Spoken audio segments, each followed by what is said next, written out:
ठीक है, बिल्कुल हमारी शाम 6 बजे तक he should be out of that house. नहीं होता तो पर्चा दें, अरेस्ट करें, जेल भेज।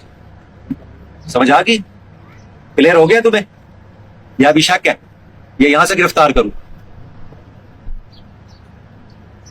अल्लाह के बंदे दुनिया भी खराब कर रहे और आखिरत भी खराब कर रहे,